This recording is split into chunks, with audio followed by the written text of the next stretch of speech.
Hello दोस्तों।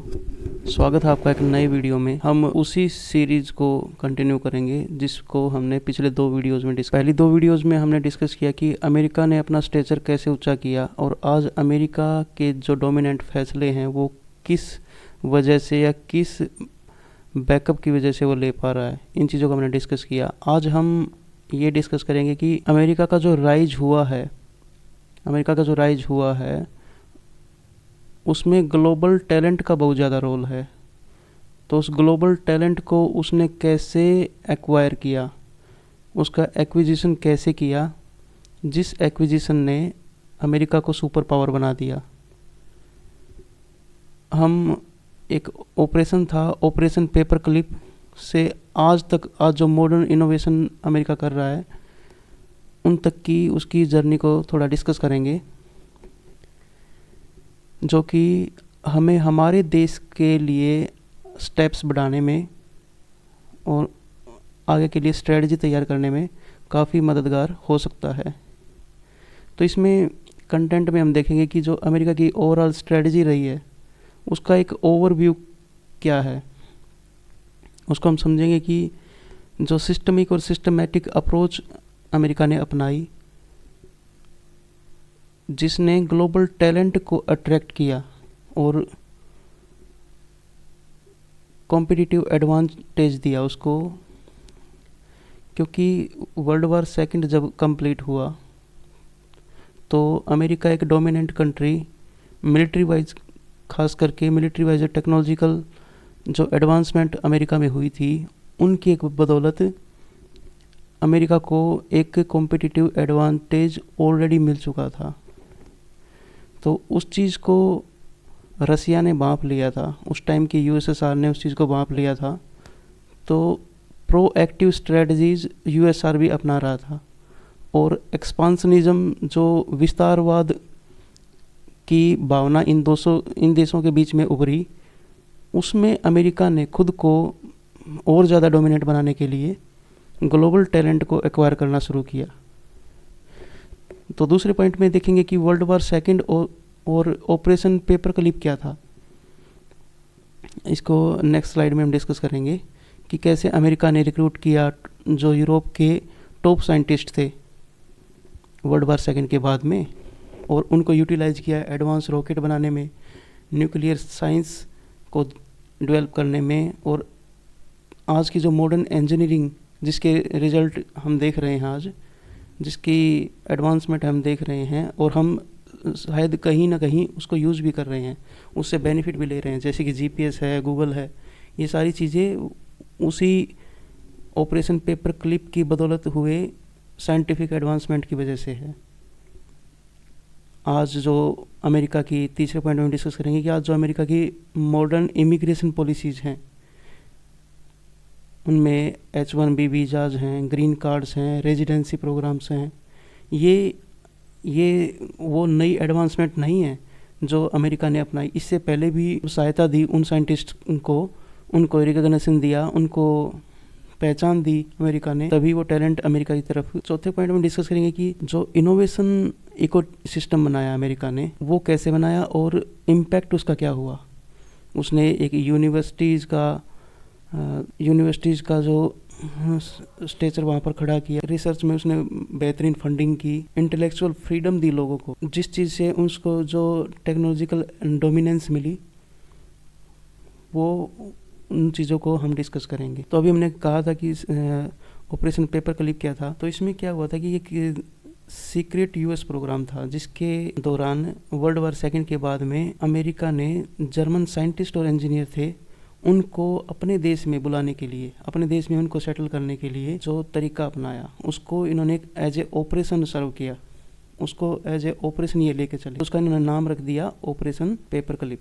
अब paper clip का मतलब क्या होता है कि पूरे पेपर में कुछ काम की चीज़ें उनको निकाल लो। तो इस तरह से अमेरिका ने उन साइंटिस्ट्स को यूरोप से और जर्मन सोसाइटी से उठाया, जो वहाँ की साइंटिफिक सोसाइटी थी वहाँ से उन साइंटिस्ट को उठाया जो अमेरिका के आगे के एडवांसमेंट में जिन्होंने योगदान दिया। और जो उस टाइम का नाजी जर्मनी था जिसमें उन साइंटिस्ट ने काम किया था, उनको एक्वायर किया यूनाइटेड स्टेट्स ने। अच्छा, ऐसा क्यों किया?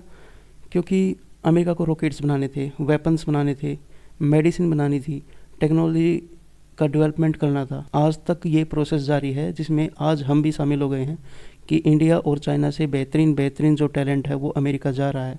लेकिन चाइना के पास एक पॉलिसी है कि आप एजुकेशन वहाँ लेंगे, 5 साल से ज़्यादा वहाँ स्टे नहीं कर सकते आपको अपने देश में लौटना ही पड़ेगा और अपना व्यापार, अपना टैलेंट अपने देश में आके जमाओ। चाइना की ये पॉलिसी है, लेकिन इंडिया की कोई पॉलिसी नहीं है। अगर यहाँ से कोई टैलेंट जा रहा है वो जाके अमेरिका में आसानी से बच सकता है। हमारा इंडियन ओरिजिन बंदा है और उसने ये काम किया, बस ये हम मान के चलते हैं, इसी से हम खुश हो जाते हैं। लेकिन जो ब्रेन ड्रेन हमारा हो रहा है ना, उसका जो इम्पैक्ट पड़ेगा ना, वो आज नहीं, आज के लगभग 20-30-50 साल बाद हमको दिखाई देगा, जब साइंटिफिक एडवांसमेंट जितनी भी होगी ना वो वेस्टर्न कंट्रीज़ में होगी, चाइना में होगी, और हम ऐसे ही बीच में बैठ के बस एंजॉय करते रहें कि हाँ ये एडवांसमेंट वहाँ पर हुई है और ये यहाँ पर हुई है, और इन चीज़ों को हम एज ए जनरल नॉलेज लेके क्वेश्चन आंसर के रूप में फिल करते रहेंगे। तो इसका मोस्ट फेमस आउटकम क्या हुआ? फॉर्मर नाजी रॉकेट साइंटिस्ट, वो बाद में नासा के एक की फिगर बन गए। उन्होंने रॉकेट डेवलपमेंट में जबरदस्त हेल्प की अमेरिका की, और उन्हीं के प्रयासों के कारण चांद तक जा पाया अमेरिका उस रेस को जीत पाया जो उसने यूएसएसआर के साथ में की, क्योंकि यूएसएसआर अमेरिका से पहले शुक्र ग्रह पर और मंगल ग्रह पर उसने यान उतार दिए थे। शुक्र ग्रह पर एक यान रसिया ने, मतलब यूएसएसआर ने 1961 में उतार दिया था। 1961 में वो भी सेफली उतार दिया था और उससे वहाँ से डेटा प्राप्त किया था।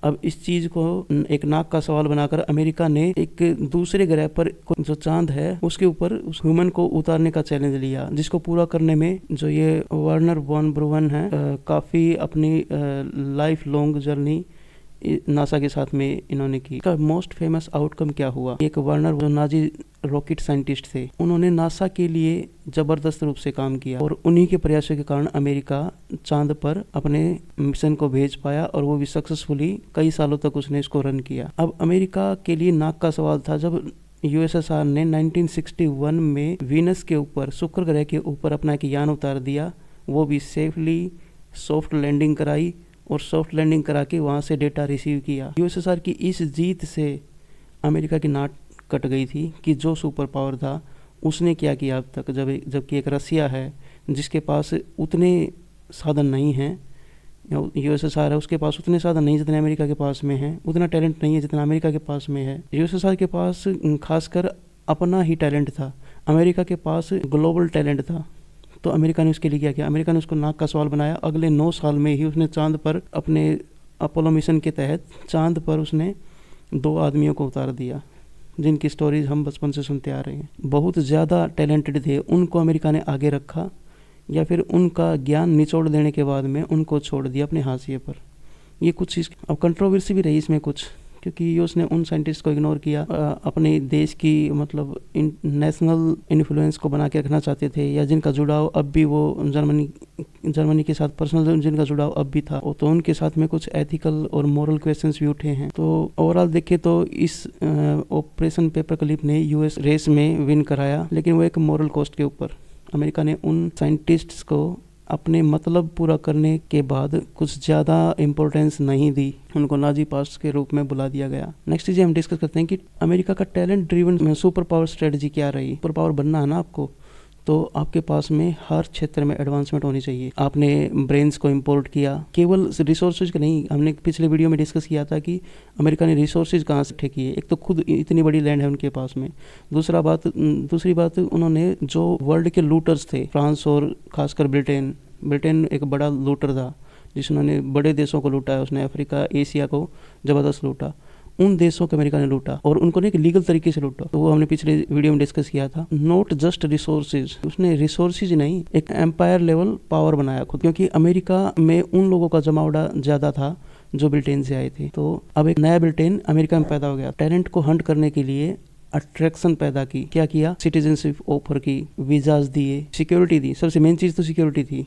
सिक्योरिटी में दोनों चीज़ें होती हैं, फिजिकल सिक्योरिटी और ऊपर से फाइनेंशियल सिक्योरिटी। रिसर्च के ऊपर फंडिंग दी, ग्लोबल टैलेंट था, कॉम्पिटिटिव इमिग्रेशन पॉलिसीज के तहत और रिसर्च ग्रांट्स के तहत उसने हंट किया, लेकिन रिटेंशन बना के रखनी थी लोगों को। वहाँ जो इंटेलेक्चुअल पीपल गए उनको फ्रीडम और कॉम्प्रिहेंसिव सपोर्ट दी कि आप यहाँ पर इनोवेट करो। उनको प्रोटेक्ट किया, उनके आइडियाज़ को प्रोटेक्ट किया, उनके आइडियाज़ को वहाँ उगने के लिए जगह दिया, एक रिसर्च का एनवायरनमेंट पैदा किया और साथ में एकेडमिक ऑटोनॉमी भी दी गई। लेकिन ये चीज़ें प्रैक्टिकल करने की ना बहुत बड़ी कॉस्ट होती है। आपको कुछ चीज़ें बैकएंड पे रखनी पड़ती है और मेन फोकस करना होता है अपने देश की उन्नति के ऊपर। तो जो अट्रैक्शन किया ग्लोबल टैलेंट को, उसको बना के रखने के लिए अमेरिका ने ये 4-5 चीज़ें और की। अब ये 2 काम करने से क्या लेवरेज प्राप्त हुई अमेरिका को कि इसने जो इम्पोर्टेड इंटेलिजेंस थी ना उसको कन्वर्ट कर लिया। कि मिजरेबल कैसे थी, मतलब हम उसको ना बढ़ती हुई देख सकते थे कि इकोनॉमिक ग्रोथ अमेरिका की जो बढ़ी ना को आज आदर्श मानते हैं लोग। वेनेजुएला के राष्ट्रपति को उठाया, वहाँ की proper missile guidance system, missile defence और वहाँ की डिफेंस फोर्सेस, वहाँ पर हजारों सैनिक रक्षा के लिए खड़े थे, उनको इग्नोर करके अमेरिका ने जिस तरह से उठाया वो टेक्नोलॉजिकल डोमिनेंस का ही एक रूप था जो हमें देखने को मिला। और ये सब किस चीज़ के थ्रू आया कि इसने ना strategic commercialisation of research innovation के लिए अनलिमिटेड पैसा दिया रिसर्च के लिए। तो अब जो वर्ल्ड वार सेकंड एरा था उसमें अमेरिका का फर्स्ट मेजर ब्रेन हंट कैसे अमेरिका ने किया। जो वर्ल्ड वार जैसे ही ख़त्म हुआ तो वहाँ पर यूरोप में क्या हुआ कि एक अनसर्टेनिटी थी कि कब तक देश विकसित होंगे दोबारा से, कैसे उनका विकास होगा, कैसे वो रीसेटल होंगे, कैसे वहाँ पर यूनिवर्सिटीज़, वहाँ की रिसर्च लैब्स दोबारा से स्थापित हो पाएंगी, इकोनॉमी स्ट्रीमलाइन कैसे हो पाएंगी। इसका ना कोई सर्टेन टारगेट नहीं था लोगों के पास में कि कब तक यूरोप फिर से रिकवर कर पाएगा। जो इंटेलिजेंट ब्रेन वो चाह रहे थे कि हम ऐसी जगह पे काम करें कि जहाँ पर ये सारी चीज़ें हों, सिक्योरिटी हो, कंपटीशन हो, रिसर्च लैब्स हों, रिसर्च फंड्स हों, डिफरेंट टाइप ऑफ अट्रैक्शन उनको कहाँ से मिले, इमीडिएटली जो चाहिए थे वो मिले अमेरिका से। दूसरी बात कॉम्प्रिहेंसिव इंसेंटिव्स मिले कि सिटीजनशिप ऑफर की गई, लॉन्ग टर्म वीज़ाज मिले, सिक्योरिटी क्लियरेंसेज मिली एंड जेनरस फंडिंग भी उनको मिली। अमेरिका में थोड़ी देर पहले बताया ना कि बहुत बड़े लेवल पे रिसर्च के लिए पैसा जो कि इनडायरेक्टली यूरोप ने ही फंड किया था, क्योंकि यूरोप में युद्ध चल रहा था, डबल कीमत पे उनको हथियार बेचे गए थे युद्ध लड़ने के लिए अमेरिका के द्वारा। 24/7 अमेरिका की फैक्ट्री चली थी और पैसा अंधाधुंध पैसा डबल हो गई थी इकोनॉमी। सिर्फ 4 साल में ही अमेरिका की इकोनॉमी डबल हो गई थी, जो कि ऑलरेडी एक बड़े स्केल पे थी, इम्प्रूव कर रही थी काफ़ी ज़्यादा, तो वो भी डबल हो गई थी 4 साल में ही। 4 साल में भी 3 साल 2 साल ऐसा था, अमेरिका लास्ट में जाके कूदा था युद्ध में और डायरेक्टली तो अपने सैनिक बहुत लास्ट में उतारे थे। अब स्ट्रेटजिक फील्ड्स थे अमेरिका की कि किन एरियाज़ में अमेरिका को ग्रो करना है, उस पर अमेरिका ने फोकस ऑलरेडी बना के रखा था कि रॉकेट्स हैं, न्यूक्लियर साइंस है, मेडिसिन है और एडवांस्ड इंजीनियरिंग है, मेंटेनेंस, स्ट्रेटजिक फील्ड्स भी थे। और उस स्ट्रेटजिक फील्ड बना के रखे थे अमेरिका ने, पहले से ही सोच के रखा था कि रॉकेट्स हैं, न्यूक्लियर साइंस है, मेडिसिन है, एडवांस्ड इंजीनियरिंग है। उसकी वजह से उन्होंने मिलिट्री को मेंटेन किया और टेक्नोलॉजिकल एडवांस की। एक छोटी सी बात है कि जहाँ पर अमेरिका एक फ्रंट पे यूरोप के साथ में खड़ा था, यूरोप में भी जो फ्रांस, ब्रिटेन और USSR ये इनके साथ में खड़ा था, इनको मॉरली और फिजिकली इनको सपोर्ट कर रहा था। दूसरी एक जंग अमेरिका और भी लड़ रहा था उस टाइम पे, वो थी पॉलिसी वाली जंग। यहाँ के पॉलिसी मेकर थे, वो काफ़ी एडवांस सोच के साथ में अपनी पॉलिसीज़ का निर्माण कर रहे थे कि कैसे उनको फंड्स को लेके आना है अपने देश में, एडवांसमेंट के लिए टैलेंट लेके आना है, कैसे वहाँ की जो मेन फैक्ट्रीज थी उनको अमेरिका में मास लेवल पे सेटल करना है, कैसे यहाँ की पब्लिक को एक लॉन्ग टर्म तक स्किल्ड लेबर के रूप में डेवलपमेंट करनी है। ये सारी चीज़ें अमेरिका लेके चल रहा था। इससे अगली स्लाइड में हम देखते हैं कि ऑपरेशन पेपर क्लिप था ना, उसने कैप्चर किया साइंटिस्ट जो साइंटिफिक टैलेंट था। नेक्स्ट वाला हम देखते हैं कि ऑपरेशन पेपर क्लिप था ना, उसने कैसे कैप्चर किया जो साइंटिफिक टैलेंट था। इसका प्रोग्राम का नाम था, कुछ पर्पज़ था, ये हमने पहले डिस्कस किया। इसकी अचीवमेंट्स थी कुछ कि इन्हें यूरोप के जो साइंटिस्ट थे, टॉप साइंटिस्ट, उनको अमेरिका लेके आया। और हिस्टोरिकल सिग्निफिकेंस भी थी इसकी कि transformed America's technological capabilities and established early competitive advantage in space and nuclear domains. ये वही चीज़ें हमने पहले डिस्कस की। अब ये इनोवेशन इकोसिस्टम जो अमेरिका में बनाना, उसके पीछे उनकी यूनिवर्सिटीज़ और रिसर्च का बड़ा हाथ है कि अमेरिका के पास में वर्ल्ड क्लास यूनिवर्सिटीज़ खड़ी हो गई। जब बड़े बड़े साइंटिस्ट होंगे ना, तो बड़ा सबसे एडवांस जो टैलेंट अमेरिका के पास था, तो यूनिवर्सिटीज़ ऑटोमेटिक एडवांस हो जाएंगी, जैसे MIT है, स्टैनफोर्ड है, हार्वर्ड है, अट्रैक्ट कर रही थी ब्राइटेस्ट माइंड्स को ग्लोबली। तो जहाँ कॉम्पिटिटिव एडवांसमेंट अगर आपको लेके आनी है तो टैलेंट भी एडवांस लेवल का चाहिएगा आपको, तो उसी टैलेंट को अट्रैक्ट कर रहा था अमेरिका का यूनिवर्सिटी कल्चर। खुद सरकार की तरफ से स्ट्रॉन्ग रिसर्च फंडिंग और प्राइवेट सेक्टर की तरफ से फंडिंग आ रही थी। सरकार ने कुछ ग्रांट्स बनाए थे, NSF, NIS, DARPA, ये प्रोवाइड कर रही थी बिलियंस ऑफ डॉलर्स। इनको चाहिए थी कटिंग एज टेक्नोलॉजी। तीसरा था कि इसमें इंटेलेक्चुअल फ्रीडम यहाँ पर दी गई। सिंपल आप समझ सकते हैं कि जहाँ माइंड सिक्योर फील करेगा ना, वहाँ पर ज़्यादा उसकी कैपेबिलिटी यूज़ हो पाएगी। तो अमेरिका में फ्रीडम को बहुत ज़्यादा महत्व दिया जाता है इसी में मामले में, कि आपको इंडिपेंडेंस और फ्रीडम के साथ में जब आपको उस एनवायरनमेंट में रखा जाएगा तो आपकी इनोवेटिव कैपेबिलिटी ज़्यादा उभर के सामने आएगी।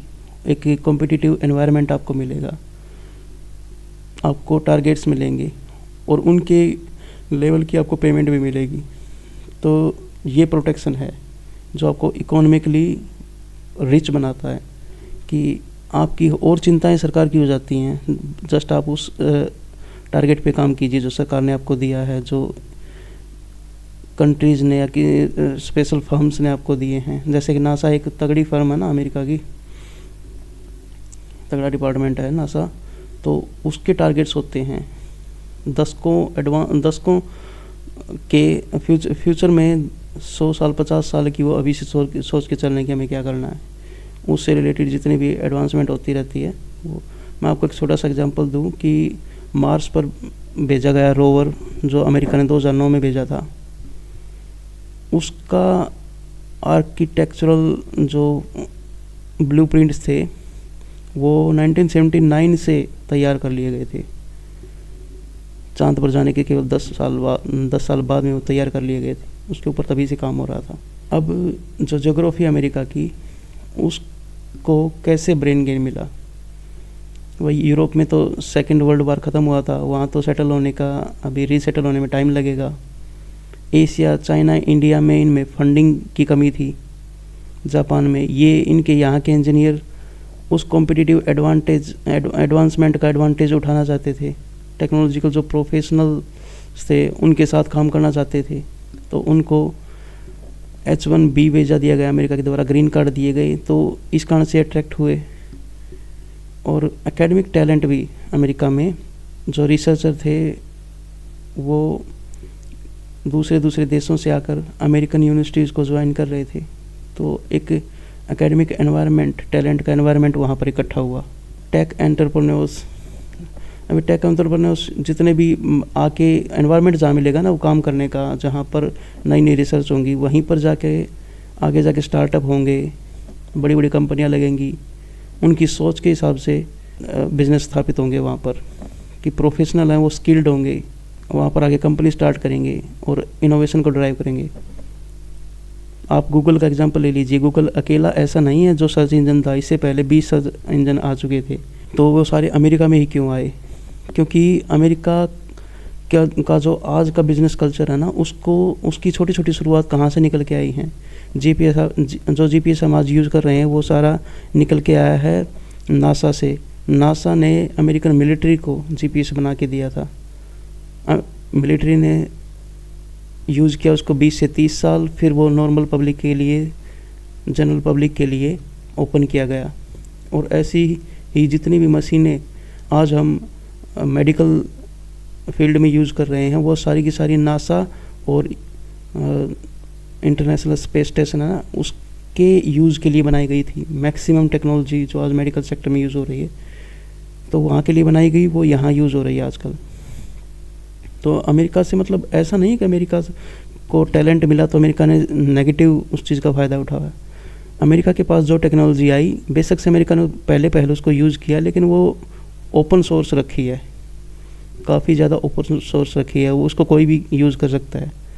अमेरिका ने टेक्नोलॉजी को बांटा भी है, लेकिन पहले खुद फ़ायदा उठाया उस चीज़ का, और टैलेंट वहाँ जाके एक्यूमुलेट हो गया।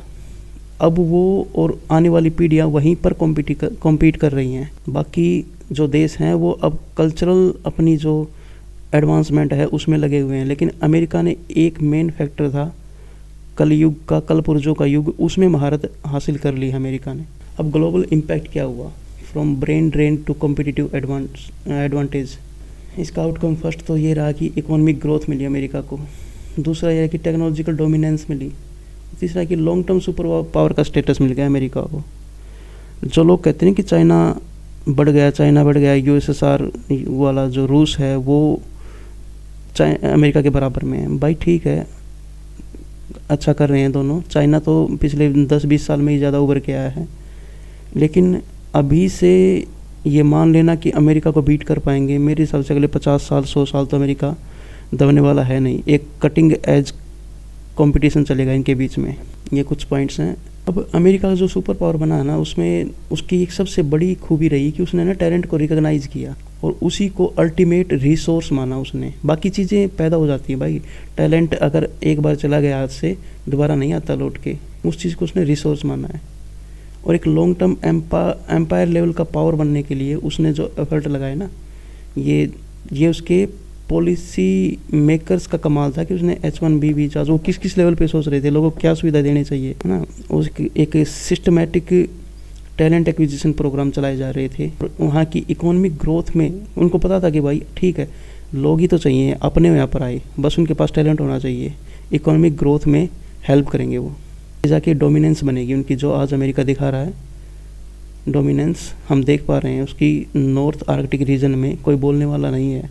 रसिया के जहाज़ को पकड़ के मरोड़ दिया भाई वहाँ पर। कुछ लोग बोल रहे थे कि वेनेजुएला की हेल्प के लिए रसिया आएगा, चाइना आएगा, नहीं भाई, उसने दूसरे दिन ही रसिया के जहाज़ को मरोड़ दिया। रसिया कुछ नहीं कर पाया, पनडुब्बी भेज रहा है, ये कर रहा है। ये स्ट्रेटजिक लेवल पे अमेरिका का टेम्परामेंट चेक करने का तरीका था। क्या आज से पहले जहाज़ नहीं गए तेल लेके, या उसके बाद नहीं आ रहे हैं क्या? ये टेम्परामेंट चेक करने का एक तरीका था। तो भाई इंडिया के पास में ऐसी पॉलिसीज़ की कमी है। तो भाई इंडिया के पास में ऐसी पॉलिसीज़ की फ़िलहाल के लिए कमी है और हम इन चीज़ों को इग्नोर ज़्यादा टाइम तक नहीं कर सकते। बाहर से टैलेंट बुलाना एक बाद की बात है, पहले अपना जो टैलेंट है उसको तो रोको। अमेरिका जो आज स्पेस एक्सप्लोरेशन में लीड कर रहा है, कंप्यूटिंग में लीड कर रहा है, बायोटेक्नोलॉजी और एडवांस रिसर्च प्रूविंग, और एडवांस रिसर्च है ना उसकी, वो प्रूव कर रहे हैं कि इन्वेस्ट और जो एडवांस रिसर्च है ना उसकी, ये प्रूव कर रहे हैं कि ह्यूमन कैपिटल में इन्वेस्ट करना सबसे ज़्यादा स्ट्रेटजिक एडवांसमेंट होता है किसी नेशन के लिए, क्योंकि उसको मजबूत बना सकता है। अच्छा, इंडिया कैसे अट्रैक्ट कर सकता है ग्लोबल टैलेंट को? ये पॉलिसी में रिफॉर्म करके, ईजियर वीज़ा एंड रेजिडेंसी, वही चीज़ें भाई जो अमेरिका ने की, करो उसको स्ट्रीमलाइन, इनोवेशन इकोसिस्टम बनाओ। मोदी गवर्नमेंट कुछ इस मामले में ठीक है, वो सोच रही है make in India innovation challenge. इसमें क्या होता है कि लेके आओ भाई कुछ अपने आइडियाज़, रिप्रेजेंट करो, जीतने वाले को इनाम दिया जाएगा, रिसर्च के लिए पैसा दिया जाएगा। क्वालिटी ऑफ लाइफ, ये तो भाई मुश्किल है, क्योंकि जहाँ आज हम छोटे छोटे वीडियोज़ में देख रहे हैं ना कि सिविक सेंस नहीं है। सिविक सेंस कहाँ से आएगी भाई? पढ़े लिखे लोग हैं ना, वो गवारों की बातें करते हैं हमारे देश में। तो हम अभी तो काफ़ी सारी जनता ऐसी है जो 10वीं 12वीं के बाद नहीं पढ़ी है, तो उनसे क्या ही एक्सपेक्ट कर सकते हैं हम? पढ़े लिखे लोग हैं, पत्थर मारे हैं सरकार जब कोई कानून लेके आती है। अभी देखा नहीं, थोड़े दिन पहले किसानों का कानून था, जब हरित क्रांति लाई गई तो 2 स्टेट, मोस्टली 3 स्टेट लगा लो, यूपी, हरियाणा, पंजाब, 3 स्टेट ज़्यादातर प्रभावित हुए थे और इन 3 स्टेट्स को ज़्यादातर आमदनी हुई थी। बाकी देश में अनाज पहुंचा, लेकिन इन 3 स्टेट्स को ज़्यादा फ़ायदा हुआ था। लेकिन इस चीज़ का विरोध किसी दूसरे स्टेट ने नहीं किया। लेकिन जब बारी आई दूसरे स्टेट्स के लिए, सरकार के कुछ पॉलिसी मेकर्स ने कुछ डिसाइड किया कि हाँ, ऐसे कानून लेके आएंगे जो हर लेवल के किसान को हेल्प करेगा। तो इन्हीं 3 स्टेट्स के किसान खड़े हो गए उस चीज़ के विरोध में। तो ये चीज़ हमें सोचनी पड़ेगी, हमें ना थोड़ा सा रिस्पॉन्सिव बनना पड़ेगा भाई। इंडिया की ग्रोथ होगी, वो सारी देश के लिए ग्रोथ होगी ना, वो तभी मायने रखेगी। वर्ल्ड क्लास एजुकेशन लेके आओ। अभी तो भाई कंपटीशन का दौर है, सरकार की नौकरी ना, सरकारी नौकरी, उसके लिए मरे जा रहे हैं लोग। सरकारी नौकरी चाहिए और कुछ नहीं, बस एक सरकारी नौकरी मिल जाए, दूसरी शादी हो जाए, और कुछ नहीं चाहिए।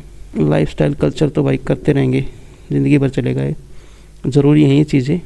जब आप एडवांसमेंट में के उस प्रोफाइल में पहुंच जाओगे ना, जहाँ पर आपकी प्रोफाइल में साइंटिफिक एडवांसमेंट बहुत ज़्यादा होगी, उस टाइम पे कल्चरल और लाइफस्टाइल के नमूने ना ये देखने को मिलेंगे। कल्चर उस टाइम पे याद आती है फिर, तो बना के रखो इसको, तो ये ज़रूरी है भाई। ग्लोबल स्ट्रेटजी में क्या होगा, स्ट्रेटजिक अलायंसेज बनाओ। इंडिया वर्सेस एथिकल है, promote ethical research from primary to PhD. Ethical कौन देखता है भाई, एथिकल। थोड़े दिन पहले कोरोना आया था, हो गई एथिक्स, चाइना ने रिलीज कर दिया भाई पूरे संसार में, और उसका बढ़िया क्लिनिकल ट्रायल लिया।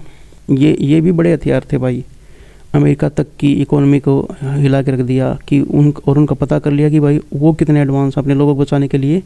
जितना अमेरिका कहता है कि टेक्नोलॉजिकल एडवांसमेंट मेरे अंदर ज़्यादा है, तो उसको परख लिया था एक छोटे से कोरोना वाले टेस्ट ने।